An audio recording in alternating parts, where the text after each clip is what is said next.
사도행전 19장 8절로 12절까지를 우리 다 같이 합독을 합니다. 바울이 회당에 들어가 석 달 동안 담대히 하나님 나라에 관하여 강론하며 권면하되 어떤 사람들은 마음이 굳어 순종하지 않고 무리 앞에서 이 도를 비방하거늘 바울이 그들을 떠나 제자들을 따로 세우고 두란노 소원에서 날마다 강론하니라. 2해 동안 이같이 하니 아시아에 사는 자는 유대인이나 헬라인이나 다 주의 말씀을 듣더라. 하나님이 바울의 손으로 놀라운 능력을 행하게 하시니 심지어 사람들이 바울의 몸에서 손수건이나 앞치마를 가져다가 병든 사람에게 얹으면 그 병이 떠나고 악기도 나가더라. 아멘. 우리에게 어려움이 클수록 하나님의 은혜도 클 줄 믿습니다. 그래서 우리가 이 어려운 때에 놓치지 말아야 될 것은 예배입니다. 여러분이 예배만 잘 드려도요, 한 주간 승리하고요, 모든 응답 다 받게 돼 있습니다. 그래서 하나님 우리에게 어려운 신앙생활을 요구한 게 아니라 일주일에 한 번 안식일 거룩하게 지켜라, 그 예배인데, 예배를 성공하면 인생은 다 되어지게 돼 있어요. 이 코로나로 어려운 때 여러분이 영적으로 오늘도 새 힘을 얻게 되시기 바랍니다. 오늘도 예배 중에 성령 충만되시기 바랍니다. 예배 중에 여러분 아는 병, 모르는 병, 모든 질병이 치유되기를 바랍니다. 특별히 여러분 모든 불신앙, 옛사람의 체질들이 치유되길 바랍니다.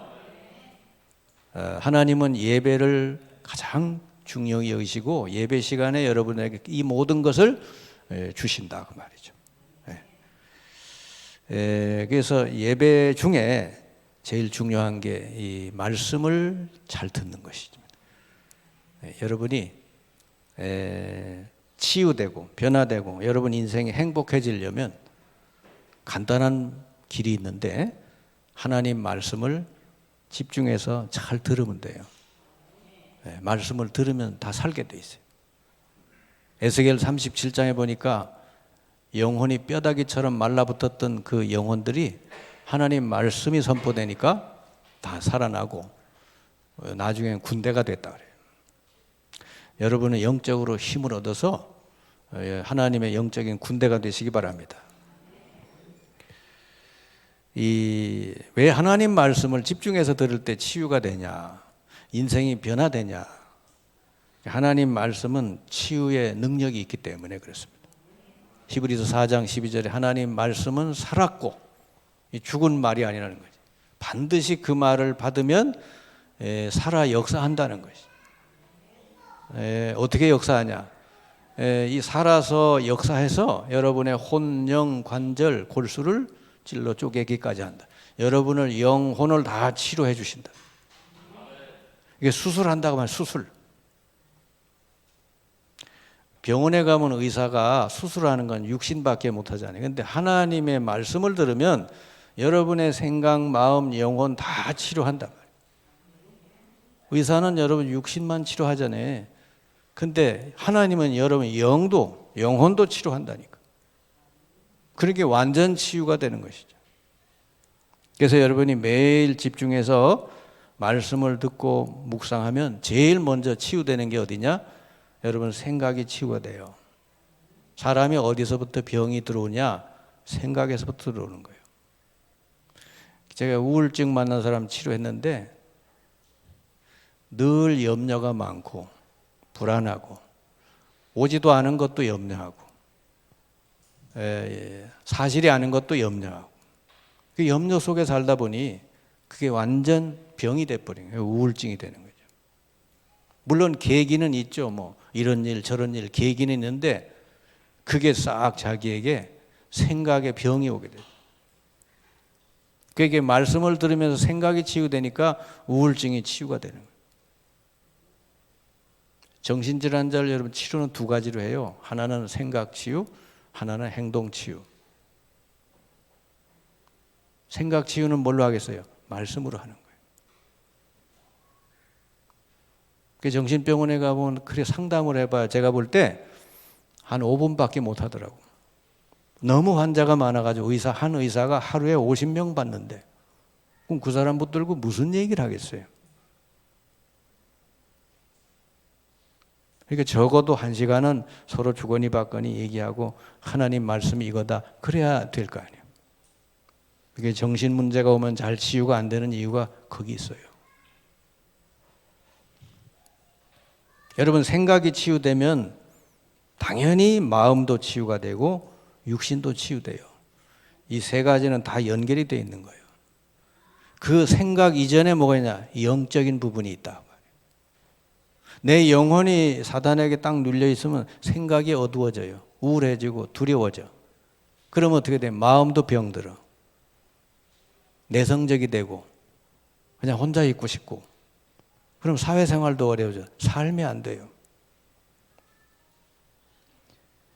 그러니까요, 생각이 치유되면 마음 치유되고 육신, 삶이 치유되고 그래서 행복한 삶을 살 수 있게 된다. 여러분 생각이 병들면 반대로 마음도 병들고 육신이 병들고 모든 삶이 다 병들게 돼 있어요. 그래서 여러분 모든 치유 중에 생각 치유가 제일 중요하다. 빌립보 4장 6, 7절에 아무것도 염려하지 말고 모든 것을 하나님께 기도로 알려라. 그러면 하나님 뭘 주신대요? 너희 생각과 마음에 하나님 평강을 주신다. 내 마음과 내 생각이 다 이렇게 진리 가운데 거하면요 평강이 오게 돼 있어요. 그래서 제가 이렇게 말씀을 가지고 양육하는 많은 사람 중에 굉장히 얼굴이 그냥 얼굴이 불안하고 얼굴이 굳어 있던 사람, 그냥 눌려 있던 사람들이 제가 이렇게 말씀을 주고 양육을 하다 보니까 이 사람이 나중에 뭐라 그러냐, 자기 마음이 평안해졌어요. 평안해졌대. 그러면서 뭐요? 얼굴이 펴지더라.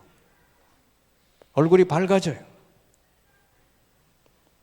그러니까 여러분 내적으로 치유가 되는 사람은 얼굴도 이뻐지게 되는 줄 믿습니다. 굳이 화장 안 해도 이뻐요. 여러분 많은 사람들이 자기 스스로 못생겼다고 생각을 하죠. 내가 볼 때는 참 별 문제 없이 잘생겼는데 스스로는 난 못생겼어 그래 생각해요. 그리고 어떤 사람은 객관적으로 볼 때 날씬한데도 스스로 뚱뚱하다고 생각을 해요. 그래가지고 그 생각에 사로잡혀서 계속 우울하게 살고 있어요. 생각이 틀린 생각을 가지고 살면 얼마나 여러분 힘들어요. 근데 하나님의 말씀은 어떻습니까? 여기에 대해서 하나님 말씀 들으면 하나님 뭐라고 말씀하시냐?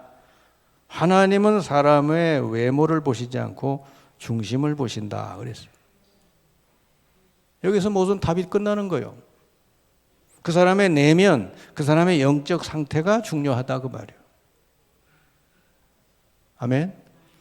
여러분 그 이렇게 성화 중에 12제자 그림 있잖아요. 그 중에 가룟 유다도 있고 베드로도 있잖아요. 근데 동일인이랍니다. 그 사람을 그릴 때 동일한 사람을 놓고 한 사람은 베드로, 한 사람은 가룟 유다를 했대. 똑같은 사람이 영적 상태가 바뀌니까 가룟 유다로 바뀌는 거예요. 똑같은 사람인데. 어떤 사람이든지 그 사람의 내면의 영적인 상태가 건강하면은 그 인생은 행복해질 줄 믿습니다. 그런데 아무리 잘생겼어도 그 영적인 상태가 병들어 있으면요, 그 인생은 결국은 불행해지게 되는 거예요. 하나님 말씀을 들으면요, 사람 보는 기준이 바뀌게 됩니다. 그러면 내 잘못된 생각에서 벗어나죠. 자유롭게 돼요. 그리고 자기 스스로를 볼 때, 아, 나는 아주 존귀한 하나님의 자녀구나. 그리고 스스로를 보고도 감사하게 된단 말이에요. 아멘. 성경에 보니까 하나님의 생각과 나의 생각은 아주 다르다 그랬어요. 하나님의 말씀은 인간의 사상들과 많이 다르다 그랬어요. 누가 맞습니까? 하나님의 말씀하고 내 생각이 다르면 누가 맞아요? 하나님 말씀하고 세상의 사상과 다르면 누가 맞습니까? 하나님이 살아계시지 않고 돌아가셨으면 하나님 말씀 안 들어도 되지만 하나님은 말씀대로 이 모든 세상을 움직이시고 말씀대로 여러분 인생을 인도하시고 그래서 우리는 하나님 말씀을 붙들고 사는 거예요. 세상 모든 것은 다 변해도 여호와의 말씀은 영영이 설이라 그래요. 염려가 많은 사람들이 있죠. 제가 염려 많은 사람 많이 만나봤거든요. 근데 당연하다고 그래요. 당연하다고 생각을 해. 자기는. 왜냐? 이것도 염려, 저것도 염려. 안 그렇습니까? 당연하잖아요. 사람이 어떻게 염려 안 하고 삽니까? 당연하지.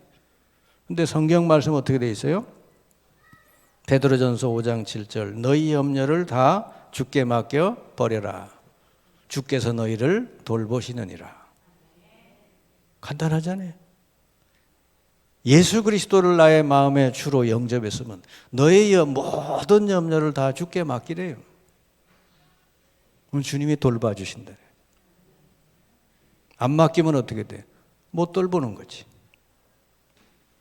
저는 그래서 매일 생각나는 거 있으면 맡겨요. 주님께 맡기겠습니다. 그럼 어떻게 돼? 편안해져요. 그럼 일이 망합니까? 잘 되더라고요. 빌립보 4장 6절 7절 아무것도 염려하지 말고 뭐 하래요? 너희 모든 것을 하나님께 아뢰라. 그래야만 하나님의 모든 지각에 뛰어난 평강이 너희 마음과 생각을 지키시리라. 기도하면 틀린 생각, 틀린 마음을 바꿔주신다는 거죠. 결국은 인생은 뭐죠? 무슨 생각을 가지고 사느냐, 거기 다 달려있어요. 저기 이슬람권의 그 테러를 하고 이런 사람들은요, 그거를 무슨 하나님께 영광 돌리는 거라고 생각을 하거든. 얼마나 틀린 생각이에요. 그 생각까지 평생 살아요. 그리고 자폭을 하죠. 그럼 자기는 즉시 천국 간다고 생각을 해요.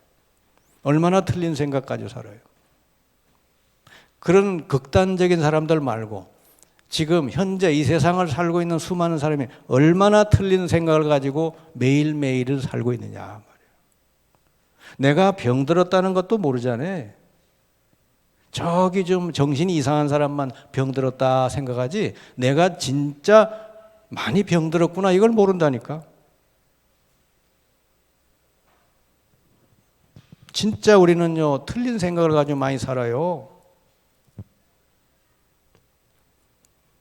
이 날 때부터 소경된 사람을 보고 요한복음 9장에 보니까 제자들이 물어봐요. 제자들 벌써 틀린 생각까지 물어보는 거예요.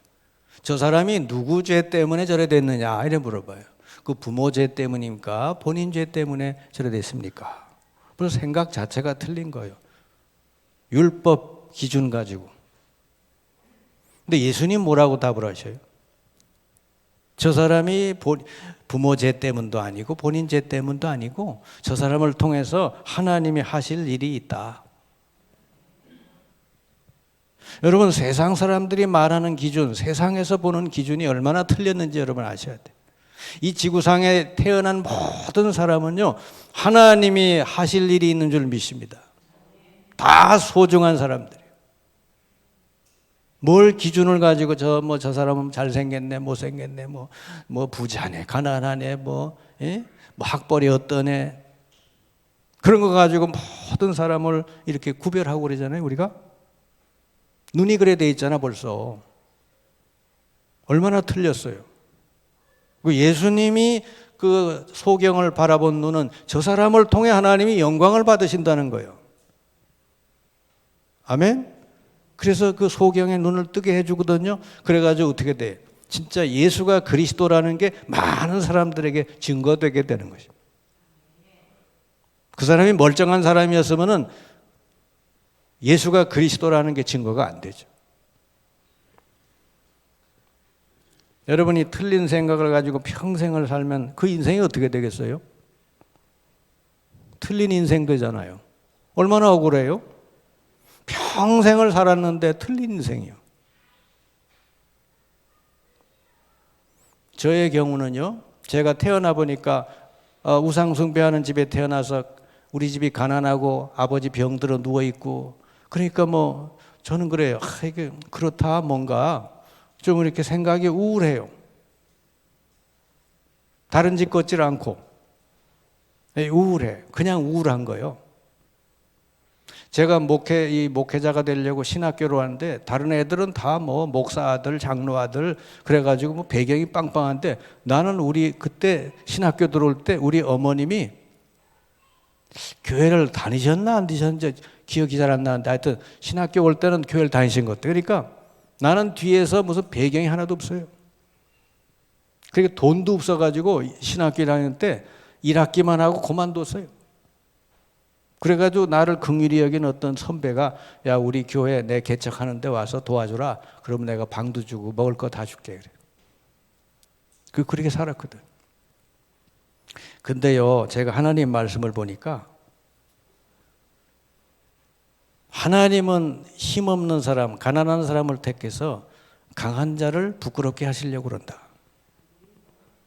그래서 하나님이 나를, 그런 가정에서 나를 택하셨구나. 하나님의 특별한 은혜로 나를 택하셔서 목회자가 되게 했구나.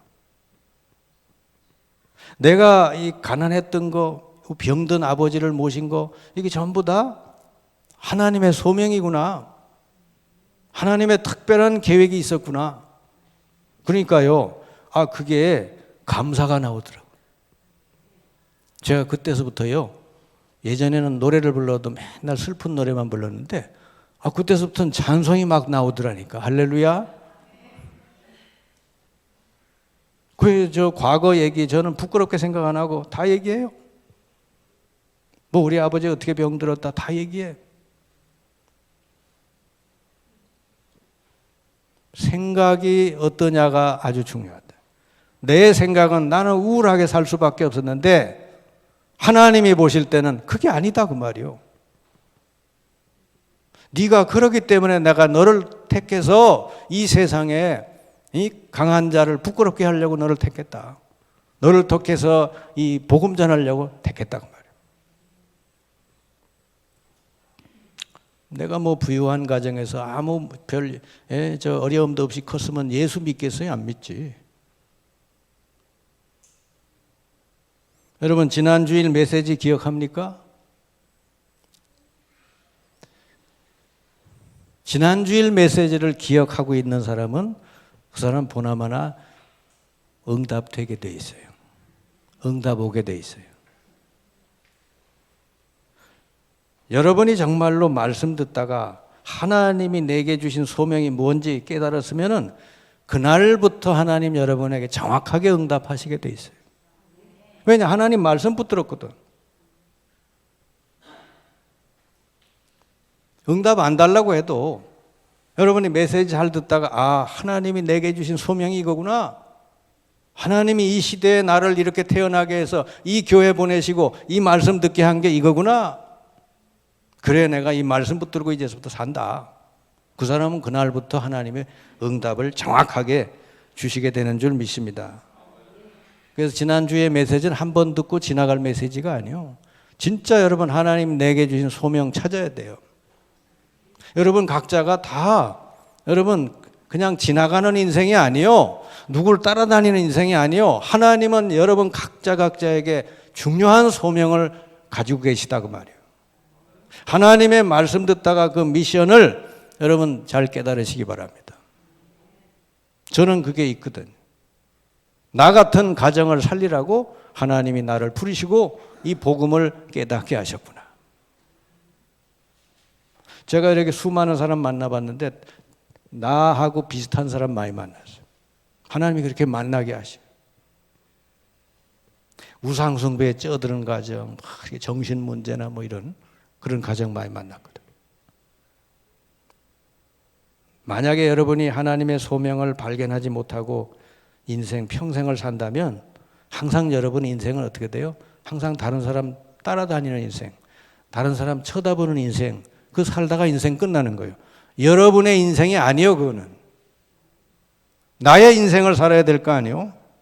하나님이 내게 주신 소명, 내게 주신 미션을 딱 붙들고 거기에다가 헌신해야 될 거 아니에요? 모세가 80의 소명을 받았잖아요. 내가 너를 통해 내 백성을 건지리라. 그걸로 끝나는 거예요. 그 말씀 딱 받고 순종해 나갈 때 하나님이 역사하시죠. 사도 바울이 잘 나가던 사람인데 내가 너를 이방인을 위한 그릇으로 택했다. 그 딱 말씀 붙들고 나갈 때 하나님 모든 길을 다 인도하시는 거예요. 아멘. 아브라함을 불러서 내가 너를 복의 근원이 되게 하고 너로 말하면 모든 족속이 복을 받게 하리라. 그 말씀 하나로 끝나는 거예요. 그 말씀 붙들고 고향을 떠나 나와서 하나님이 지시한 곳으로 가니까 하나님은 아브라함을 무조건 축복하시는 거 아니에요. 아브라함이 실수도 많이 했는데 그런 거 안 따져 하나님. 그냥 무조건 아브라함 축복하시는. 하나님의 소명을 여러분 꼭 붙들고 인생을 사시기 바랍니다. 그게 나의 인생이죠.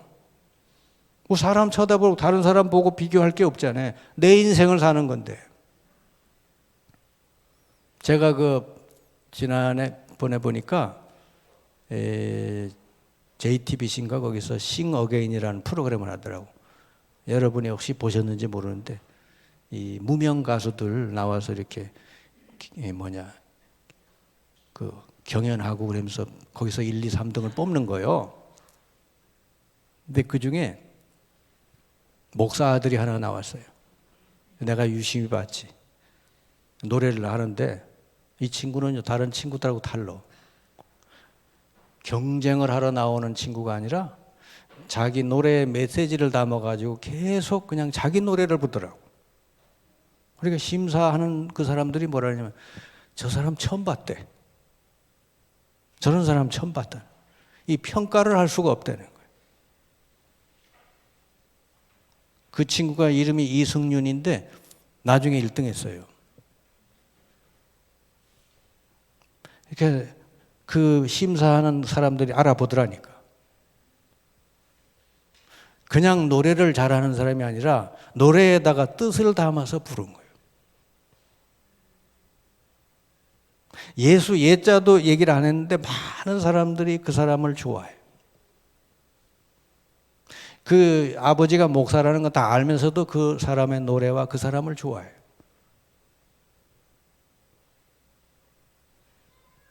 왜냐? 자기 노래를 부르니까. 내 마음의 주단을 깔고 그 옛날에 그 노래 좋아했거든. 근데 그 노래를 완전 자기 노래를 부르더라고. 근데 왜 그 노래를 부른가 했더니 자기 말고도 수많은 무명 가수들이 있는데 내가 먼저 갈 테니 주단을 깔아 놓을 테니 그분들이 오도록 내가 그 노래를 부르겠다 그 말이에요. 그러니까 노래를 하나 부르는데도 어마어마한 의미를 담아서 그 노래를 부르니까 그냥 노래가 아니에요. 그거는 진짜 메시지지. 내가 먼저 주단을 깔아 놓을 테니 앞서가서 뒤에 오는 수많은 무명인들이 이렇게 오기를 내가 문을 열어놓을 테니까 따라오기를 원한다. 그런 마음으로 노래를 부른다는 거예요. 여러분, 하나님이 여러분에게 주신 길을 가시길 바랍니다. 하나님이 여러분에게 주신 소명을 붙들고 시작하시길 바랍니다. 그게 여러분 인생이죠. 초대교회와 바울이 세계 복음화한 방법이 뭐냐? 가는 곳마다 이 하나님 말씀 운동을 편 거예요. 이 세계를 어떻게 여러분 복음 전할까? 우리가 할 일이 뭔지 알면 돼. 내가 할 일이 뭔지 알면 돼. 내가 어느 곳에 가 있든지 말씀 운동을 펴야 되겠다. 그럼 하나님이 역사하시게 돼 있어요. 사도 바울은 여러분 초대교회는요 마가다락방에 모여서 뭐 했어요? 모여서 말씀 나누고 기도한 거예요. 오늘 이렇게 여기처럼. 근데 하나님이 거기다가 세계 모든 문을 다 열어놓으신 거죠. 초대교회 모습을 보세요. 사도행전 2장 42절. 그게 교회요. 저들이 사도의 가르침을 받아 서로 교제하며 떡을 떼며 기도하기를 전혀 힘썼다. 그게 교회예요. 여러분이 어디를 가든지 그거 하면 돼. 저들이 사도의 가르침을 받아 강단 말씀을 붙들고 서로 교제하고 떡을 떼고 구원의 축복을 나누고 기도하기를 전혀 힘썼더니 초대교회 모든 문을 다 열어주신 거죠. 그게 마가다락방서부터 시작이 돼요. 마가다락방은 여기보다 작아요. 제가 가봤거든. 조그만한 다락방이요. 거기서 시작을 했다. 사도 바울은 가는 곳마다 어디부터 들어갔냐? 회당을 들어갔어요. 오늘도 여기 말씀해 보니까 여기 에베소 지역에 회당에 들어갔는데 여기 회당에 가 3개월 동안을 하나님 나라에 대해서 집중 강론을 했대요. 여러분 복음의 핵심은 하나님 나라예요. 내 영혼이 하나님 떠나 사단에게 딱 잡혀있는 내 영혼이 예수 영접하는 순간 하나님의 나라가 임한다. 하나님이 내 영혼 속에 오셔서 나의 모든 걸 다스려 주신다. 하나님 나라가 임한 줄 믿습니다. 여러분 모든 사람에게 하나님 나라가 임해야 영적으로 치유되고 생각, 마음, 육신, 삶이 치유가 될 줄 믿습니다. 모든 사람에게 하나님 나라가 임해야 돼요. 왜냐? 모든 영혼은 하나님 떠난 이후부터 완전 사단에게 지배를 받고 살기 때문에 자기 나라가 사탄에 속해 있다는 것도 몰라. 그리고 열심히 하면 되는 줄 알아요. 그냥 돈만 열심히 벌면 되는 줄 알아. 하나님 나라에 여러분 들어와야 될 줄 믿습니다. 근데 그 중에 이 불순종하는 사람들이 있었어요. 비난하는 사람들. 그 사람들은 억지로 할 거 없어요. 말씀 안 듣겠다고 하는 사람 억지로 해봤자 아무 소용없어요. 사도 바울이 제자들만 따로 모아서 두란노 소원이라는 곳에 2년 동안을 날마다 강론했다 그랬어요. 여러분 우리는 일주일에 한 번 이렇게 모이잖아요. 이 사람네들이 2년 동안 두란노 소원에서 날마다 했대. 그랬더니 어떤 일이 벌어져요? 진짜 어마어마한 일. 아시아 사람들이 다 말씀을 듣게 됐대. 그러면 두란노 소원에서 2년 동안 말씀 운동 폈는데 이들이 흩어져서는 모든 곳에서 말씀 운동 폈다는 것이죠. 그래가지고 아시아 전역에 모든 사람이 다 말씀 듣게 됐대. 이걸 목표로 세우시기 바랍니다. 내가 여러분 어느 학교의 교사다 그러면 내 학교의 모든 사람에게 말씀이 증거되게 해야 되겠다. 그걸 놓고 기도하면 되는 거예요. 이랬더니 하나님이 역사하시는데 놀라운 역사를 하시는 거예요. 여러분 이 복음의 말씀이 증거되는 곳에는 하나님 반드시 역사하십니다. 아멘. 이 복음 말씀이 정확하게 증거되는 곳에는 하나님이 반드시 성령으로 역사하는데 어떻게 바울을 통해서 놀라운 역사가 일어나는데 심지어 바울의 손수건과 앞치마로 사람에게 대니까 병이 치유되고 악귀가 떠나갔다는 것이죠. 이런 일이 벌어져요. 근데 사람은요 이 복음이 증거되는 게 중요한 건데 그건 안 보고 뭐만 봐요. 앞치마 손수건. 야 어느 교회 가면 앞치마가 손만 대면 안 돼. 그 교회 아마 떼거지로 몰라갈 걸 아마. 그게 아니고 여러분이 어느 곳에 있든지 이 복음 말씀을 꾸준히 증거할 때 하나님은 놀랍게 역사하신다는 거 기억하시기 바랍니다.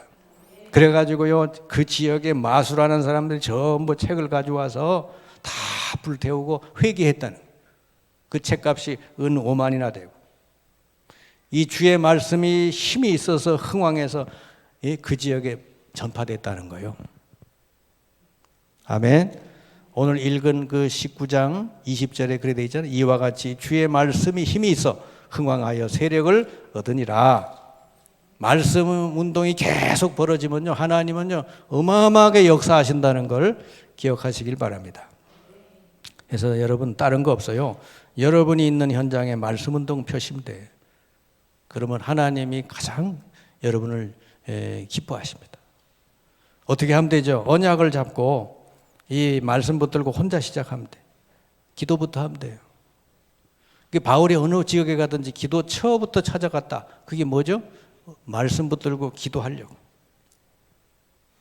그래서요 그러는 과정에 어떻게 해요? 갈급한 영혼을 붙여주시죠. 그래서 빌립보에서 루디아를 만나게 되죠. 그 갈급한 영혼을 만나면요, 역사 일어나요. 루디아 집을 통해서 그 지역에 복음이 증거된 줄 믿습니다. 빌립보 지역에 복음화가 된 거예요. 루디아 집을 통해서. 갈급한 영혼 한 사람 만나면 하나님이 그 사람, 그 집을 통해 계속 역사하는 줄 믿습니다. 요즘은 여러분 줌이 있잖아요. 줌. 요즘은 만나는 게 힘들잖아요. 이게 줌으로 하면 돼요. 제가 이렇게 화요일 날 교사 모임을 줌으로 했더니 괜찮더라고요. 찬송을 부르는데 시차가 있어서 나는 할렐루야 그러면 저기서도 할렐루야 그러고 시차가 있더라고. 시차가 조금 그런 건 있는데 뭐 메시지 강의하고 그러는 건 아무 지장이 없어요. 그러니까 요즘은요 이 줌 같은 거 잘 활용하면 돼요. 우리 이제 학교에서 김명수 선생님이라고 있는데 그분은 그 신회 모임을 줌으로 하는 거예요. 코로나 때문에 못 모이니까 그냥 줌으로 하니까 계속되는 거예요.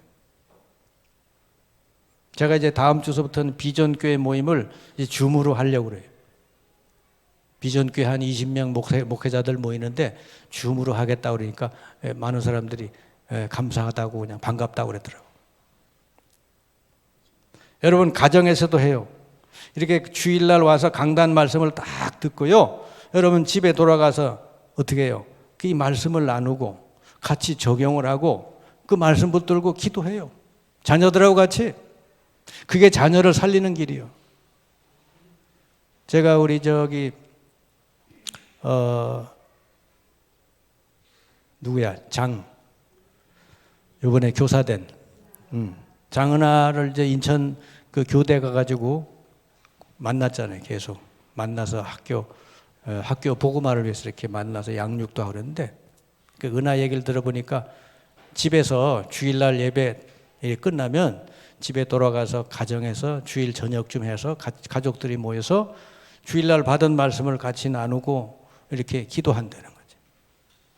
그게 많이 도움이 되는 것 같더라고요. 여러분 우리 아이들이 안 듣는 것처럼 다 들어요. 알게 모르게 다 메시지가 들어가는 줄 믿습니다. 우리 아이들에게 메시지가 들어가야 여러분 산다는 걸 아시기 바랍니다. 근데 그걸 어렵게 하지 말고 재미나게 하면 돼요. 힘들게 하지 말고 억지로 하지 말고 재미있게. 그때 뭐 맛있는 것도 좀 만들어 놓고 이렇게 축제처럼 말씀을 자녀들하고 이렇게 나누시면 그게 사는 길인 줄 믿습니다. 결론입니다. 여러분이 아무리 지금 가난하고 힘이 없어도 아무 상관없어요. 괜찮아요. 오늘 하나님의 언약의 말씀을 여러분 딱 붙들으면요. 하나님은 내일부터 반드시 여러분에게 역사하십니다. 그리고 반드시 여러분 인생에 응답을 주십니다. 그래서 여러분 하나님 말씀을 집중해서 잘 듣고 들으시다가 하나님 내게 주신 미션을 꼭 붙드세요. 그리고 기도하세요. 그러면요 하나님이 그 주신 미션이 아무리 커도 하나님 여러분 전 인생을 통해 그 미션을 그대로 이루어 주시는 줄 믿습니다. 이게 성경 얘기요. 성경 66권 모든 사람은 다 이렇게 하나님이 인도하시는 거죠. 아브라함에게 미션 주셨죠. 그대로 다 이루시잖아요. 요셉을 불러서 꿈을 주셨죠. 그대로 다 이루셔요. 다윗에게 왕이 되는 꿈 줬죠. 다 이루셔요. 12사도 불러서 고기 잡던 사람 내가 너희를 통하여 사람 낚는 어부가 되게 하리라. 주님을 따랐더니 그 말씀 잡고 주님을 따라 나섰더니 진짜 세계 복음하는 인물로 바뀌었잖아요. 주의 소명을 딱 붙들고 오늘부터 새롭게 시작하시기를 주님의 이름으로 축원합니다. 기도합시다. 주님 감사합니다. 저희들이 하나님의 은혜 가운데 하나님의 부름을 받아 이렇게 하나님 자녀로 구원해 주셔서 감사합니다. 이제 하나님 우리 각자에게 주시는 특별한 계획, 특별한 소명이 있사오니 우리가 깨닫게 하시고 발견하게 하셔서 그거 붙들고 새롭게 출발하게 하여 주옵소서. 그래서 우리 남은 인생이 하나님 귀중한 뜻을 이루어 드리는 복된 인생이 되게 해 주옵소서. 예수 그리스도의 이름으로 기도하옵나이다. 아멘.